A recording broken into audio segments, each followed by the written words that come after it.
A Matter of Order by Fox B. Holden. Balance is a fundamental law of order. How, then, can integrity cancel such a principle, even though the future of mankind demands it? "I don't like it at all," the tall, thin man said. His name was Tharn, and he was known throughout the sprawling colony for the high-strung nervousness that was understandable enough in a youth of 50, but hardly normal for a man of his years. You had to be careful how you talked to Tharn, even if you were Angelo, Deed of Masters himself. "I don't like it," Tharn reiterated, with another dramatic sweep of his long bony arm. "One bit, Angelo. Look at them, circling up there." The thin, lined face turned squarely to Angelo's own, and the large, almost protruding black eyes snapped with all the vibrant fire of the fine artistic mind that boiled constantly behind them. Angelo turned his own eyes upward, momentarily following Tharn's still upthrust arm. Although he did not need to look again, it was as the second eldest of the colony said, of course. The slender, stylus-shaped object that reflected the golden midday sunlight in splintering shards against the almost cloudless cobalt of the sky still circled. It would land at the edge of the great colony. Angelo knew this. Tharn knew it. The colony knew it. Angelo turned his old black eyes upon Tharn, and the ghost of a smile plucked at his white-bearded lips. Tharn coloured, suddenly aware of the incongruous picture he presented. Poised with all the drama of a Mark Antony pleading to the populace to sorrow for a Caesar, while rather mundanely bedecked in his paint-spattered working smock. The high colour in his seamed face remained, but he pursued his point as though Angelo had never smiled at all. "They won't be satisfied." Angelo got up from the canvas stool before his easel, and the motion itself was enough to halt Tharn in mid-sentence. There was going to be some sort of action, anyway. "Now look," Angelo said slowly. His voice carried the measured deliberation that its rich, deep timbre complemented so harmoniously. "First of all, Tharn, if we begin showing signs of undue alarm, you know what it will do to our younger men and women. They'll be upset for weeks, and we'll have another one of those terrible realist periods." Angelo grimaced with his incredibly bushy eyebrows. "Besides that, if you'd take a really careful look at that ship, you'd see in a moment that it's certainly of a type none of us have ever seen. We certainly cannot prevent its landing. We certainly do not have the means to present a hostile front when it does. Therefore, we shall go to the dell and greet it. I would estimate—" Angelo turned his massive white head slowly for another glance above the low alabaster walls of the mosaic-tiled courtyard. "That they will effect a landing within another 10 minutes or so. If you'll send an apprentice to go fetch Mala, the philosopher, and Genzi, the semanticist, and I think Ojar, the orator, with word to meet us by the lesser amphitheatre there, we can be on our way directly. Oh, and Tharn—" Tharn followed the first elder's glance to his paint-smeared smock, coloured once more, and immediately erupted into a volcano of action, as though rounding up a young jackanapes apprentice and locating and donning a suitable street toga with things that could be simultaneously accomplished. He exited, mumbling heatedly between cries of "Boy! Boy!" and Angelo smiled again, and prepared his own person for the meeting. He mused that Mala, the philosopher, commented often in his evening wine that to run was never to escape, only to change the pattern of pursuit, and of course you couldn't argue much with Mala. Not and win. But then nobody on St. Catherine very often argued to win. Where was the pleasure in that? There was a great scorched spot in the soft greenness of the gently rolling earth, and it widened like an undammed muddy pool as the thundering cylinder of steel lowered itself in a pillar of flame. They kept a respectable distance, Angelo, Tharn, Marla, Gezi, Ojar, and the several hundred curious and apprehensive of the colony who had followed. Angelo had decided the closest possible spot for waiting, stopped there, and then made no move save to shield his eyes from the terrible glare of the ship's landing jets as it made its cautious descent. As he had predicted, the chosen landing spot was at the extreme northern edge of the dell, near the lesser amphitheatre, and they all had just arrived in time. The ship settled. Its thunder ceased. Masters, students, and apprentices alike unshielded their eyes, and then all were turned in unbroken silence toward Angelo himself. He was Dean. He could deal with this. Angelo hesitated for perhaps a full minute. In that time he ordered the scene in his mind.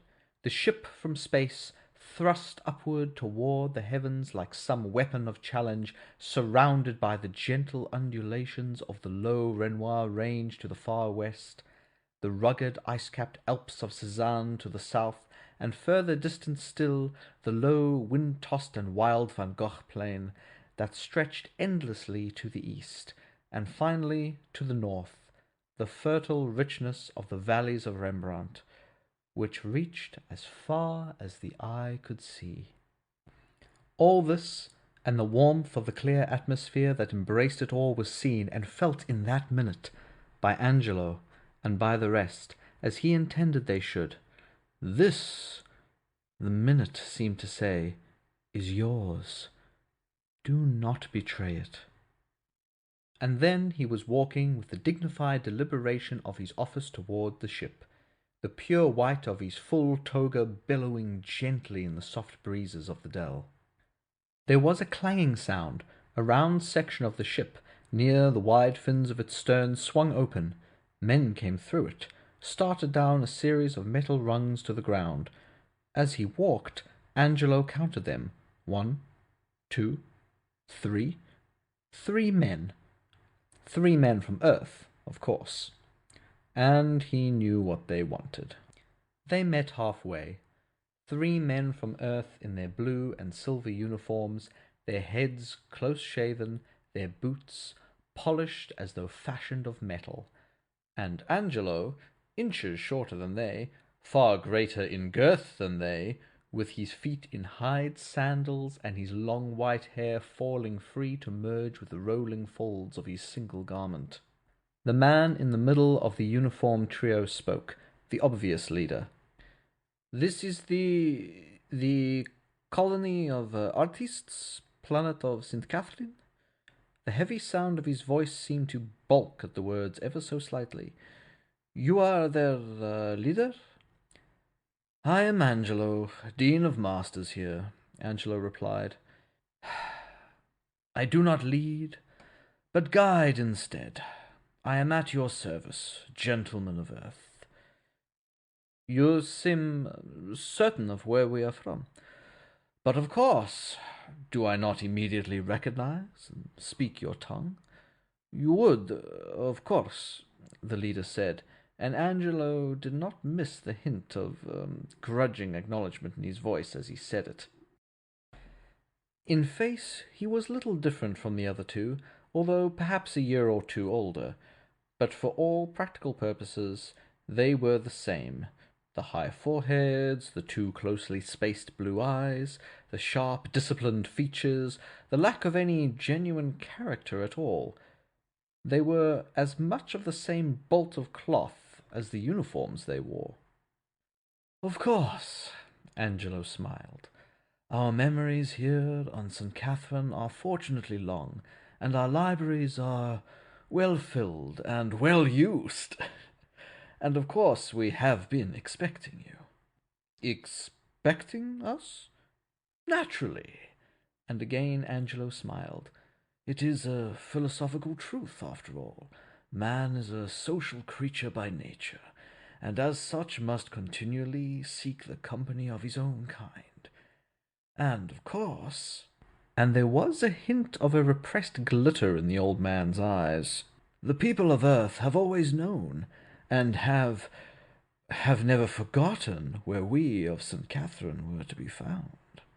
The leader reddened and seemed on the point of explosive speech. The muscles of his jaw hardened as he controlled his impulse. Angelo waited. "You are, of course, correct," he said after a moment's pause. "And it will perhaps be best for all that we understand each other clearly from the beginning. We come to you in some embarrassment. We come to you asking a favor."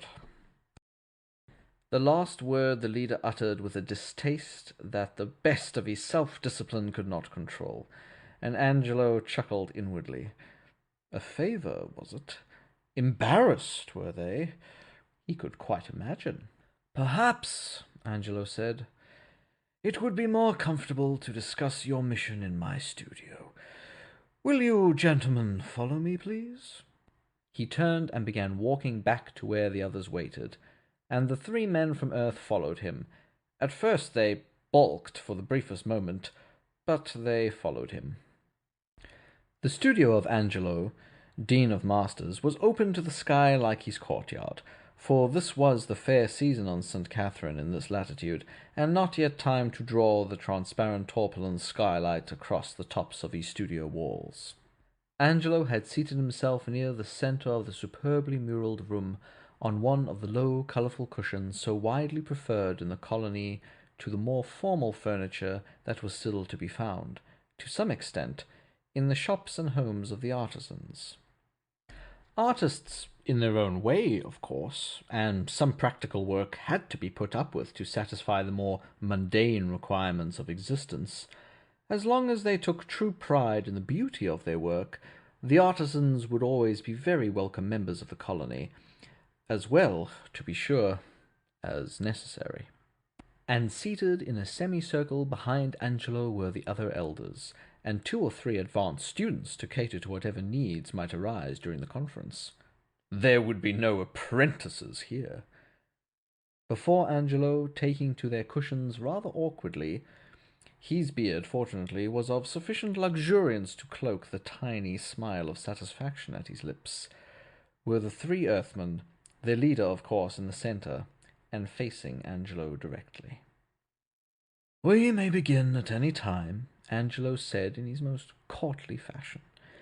Those behind him nodded, Tharn, for once, a little absently, because he had become involved in a rather difficult line sketch on the tablet supplied him for note-taking. He didn't approve of these strangers, but there were more important things than interstellar visitors, especially since they were only Earthmen, and Angelo was insistent on taking full charge. He, Tharn, was through arguing. Walking multiplication tables. Pah! Angelo could have them then. "It is possible you are not aware here on St. Catherine," the leader began with the slightest tinge of sarcasm, "that on Earth there is at present a rather regrettable difference of thinking on policy." "Another political slaughter, that is," Angelo countered not too lightly, for the obvious allusion to St. Catherine's complete lack of any kind of electrical or electronic communications. "A major war, in other words." The leader flushed slightly. "Well, yes, as a matter of fact, it has gotten somewhat out of control." His teeth were almost clenched as he made the admission, and Angelo easily sensed the pain in the man at having to make it to the artists of St. Catherine, of all people in the universe. "Out of control," the leader was continuing, "to the point where, in fact, and according to the unimpeachable findings of our actuarial computers, human life on Earth is threatened with complete extinction." The leader hesitated, interpreted the looks in the eyes of the men whom he faced, and found himself not quite able to meet them with his own. But he continued, best to get it said once and for all. We are now, of course, well aware that the predictions which were once thought to be the mere rantings of alarmists, religious and philosophical cranks were tragically accurate. Both sides are perfectly matched from the technological aspect, of course. The so-called secrets of science cannot be kept secret at all, at least not by men. They exist everywhere in the universe for any man to seek, and to exploit as he sees fit. He paused, at last found the temerity to meet the gazes of the others. "Go on," Angelo said. "Both sides have come to an absolute stalemate, but not, regrettably, the kind of stalemate that means cessation of activity. In a conflict to the death, a stalemate simply means battle without victory. Battle until neither side has a living man left to fight. So in short, we are desperate. There must be a victor, or Earth is lost entirely. One more mass strato attack with air bombs and... well, at any rate, there must, as you can readily understand, be a victor. And soon. Obviously, the others must be defeated." "Yes, of course," thought Mahler, the philosopher. "It is the others always who must be defeated." "And so we have," the leader was saying, "come to you for help." He stopped speaking then, for a moment waiting for Angelo's reply, waiting simply for him to ask, "What kind of help could we artists possibly give you?" Waiting for, and prepared to take unflinchingly, the searing taunt that could not help but be in question. "You who can fly ships through space, who have at your computer tips the hard-won miracles of science and engineering?" But wordlessly, the leader waited. And in the brief moment before he spoke, the history of it all flashed through Angelo's mind. The history that began with the revolt, 3 centuries ago, with the ancestors of them all on St. Catherine. The artists, the philosophers, the writers, the orators, the dramatists, the poets, all of them, who had, when at last they could no longer stomach their civilization's arrested adolescence and its refusal to be weaned from its electronic and atomic toys, remembered the first fundamental law of order in art, and put it to devastating use: unity. In unity, they rebelled. They warned, first, in fairness. They took pains to point out carefully that it is a healthy sign for the developing child to become intrigued with movement, sound, and color. That it was normal for a child to spend hours observing, examining, operating, even building a new mechanical toy.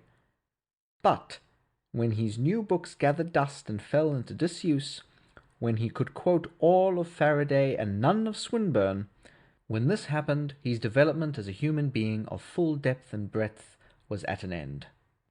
When he became hypnotized by his toys, when motion and force became an obsession, when the means became an end in itself, when the tool became the raison d'être, rather than the structure it had been fashioned only to help build. Then the point of civilization had been hopelessly lost, and thinking men had but one alternative: leave and start over. And so they banded together. They had left. It had not been so difficult, for to the ancestors a tool was always that, and nothing more. They could not build spaceships, but they could buy them, and so they had. They could not navigate space nor pilot their craft, so they hired the technicians and engineers who could.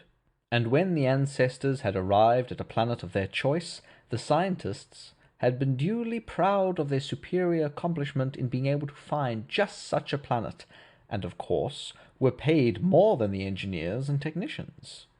The ancestors gave them all sizable bonuses and sent them packing back to Earth, where there were so many fine things to spend their money on. The ancestors had, of course, been called dreamers, ivory towerists, alarmists, fools. They had been called madmen who lived in the unenlightened past, believers in some foolishness called artistic integrity, schizoids who were afraid to face reality.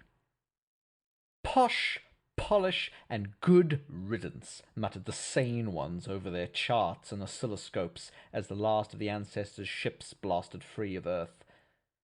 Muttered, of course, because there was, somehow, a vague awareness that the culture vultures hadn't left in fear of the bright, quick machines, but in, well, they said, in disgust. Good riddance to the childish rubbish. But now, apparently, the men of Earth had gotten themselves into something so peculiarly impossible that they were desperate enough to face the cutting wit of the fat-bottomed artists on St. Catherine, who wouldn't be able to say, "I told you so," in a straightforward, matter-of-fact way, and let it go at that. Oh, no. But it would be better to have their damned articulate tongues tear you apart than an S-field. The moment of reflection was spent, and Angelo asked the question, "And how can we help you?" was all he said. The leader took a deep breath. "One moment," Angelo said as he was about to speak. "Just a word of warning, if you please. If you want anything of us at all, simply state your case in plain language. Don't try to sell us anything. We can beat you roundly at that, and if we agree to your request, you will accept exactly what we give you. Beggars, no matter how expert in some things, are still not in the position of choosers. A matter, after all, of, shall we say, artistic integrity?" The leader's eyes flashed. "Damn you and your infernal artistic integrity!" But it was his mouth which, fortunately for him, under the circumstances, did the talking. "Very well. As I said, both sides are in perfect technological and therefore military balance." "Balance is so important," interrupted Angelo. Behind him, Ojar the orator was having a difficult time repressing a yelp of pure mirth. It was unfair, of course, to bait these stumble-witted fellows like this, but it was amusing, especially when Angelo did it, who, though a painter, was well up on his wordplay. "Perhaps you have already noticed," Angelo was going on, quite oblivious to the perspiration on the leader's high forehead, and exactly as Ojar has expected, "how well we of St. Catherine observe the fundamental laws of order, the rhythm of our very way of life, for example. But excuse me, you were outlining your request." The leader had reddened helplessly, and his subordinates had both stolen quick glances at him. It was as though images of the man himself, reflected from mirrors at either side, had suddenly taken on a volition of movement of their own. But quite quickly they became well-behaved images again. "Both sides have equally effective weapons and defenses," the leader went on, "and so it has become a disastrous war of attrition. To win, we must have something they do not have, obviously. To bring your side into dominance, of course," said Angelo sagely. "To prevent your subordination, as it were." Ojar had a sudden, violent fit of coughing. "Yes," the leader said. There was a momentary blankness in his eyes, and Angelo decided that enough was enough. Unfairness was unfairness after all. They must hear the man out. "We have looked back over history," the leader said. "It was an unprecedented step, to be sure, but we were desperate. At any rate, we discovered that one time it was possible to make an enemy believe he was wrong and that you, his enemy, were right. Through a rather obscure verbal art called, I believe it was, propaganda?" "Yes," said Angelo. "The province in art of writers and orators. As a painter or sculptor will create illusion with paints or stone, just so did the writer create illusion with letters." "So we came to understand," the leader said, trying a little note of sarcasm of his own. "Our present difficulty is this. We of course have no such artists at our disposal. We of course tried our own hand at it, but nobody ever seemed quite able to agree on just what it was we were trying to talk about. So, well, we have come to you. Will you do this for us? A few words for the sake of humanity?" Clever, thought Marla at that. An intended appeal to the philosophical side of the artistic mind. Maybe the poor wretch really meant it, even if he wasn't aware that humanity meant both sides. "To answer you," Angelo was replying, "I'll of course have to summon our Master of Letters. It may not be easy to win his assent, I warn you. He can trace his own ancestry all the way back to newspaper reporters, advertising copywriters, and trade journal writers, and so has naturally inherited their bitterness toward all such prostitutions of the art of writing and artistic integrity in general. And you will admit that hacking out propaganda to order is, of course, just that, to say nothing of the moral aspects involved. However," magnanimously, Angelo lifted his right arm and beckoned, and a student was at once at his side. "Fetch Master Forsyth at once, and tell him I said to leave his new quarto behind. This is urgent." The young woman left, and they waited. "A cigarette?" Angelo proffered the leader. There was surprise on the man's face. "You mean you can make just crude paper and tobacco grown in the soil?" Angelo said apologetically. "Untouched by any rays but the sun's, I'm afraid. And our few medicine men, we have all kinds of hobbies here, of course, just won't comment. Here, and a light." The leader had almost finished his cigarette when the Master of Letters arrived. "Angelo, you churl, sir. Do you know how long I've been working on that line? You know how difficult it is for me to get a decent trochee when I'm...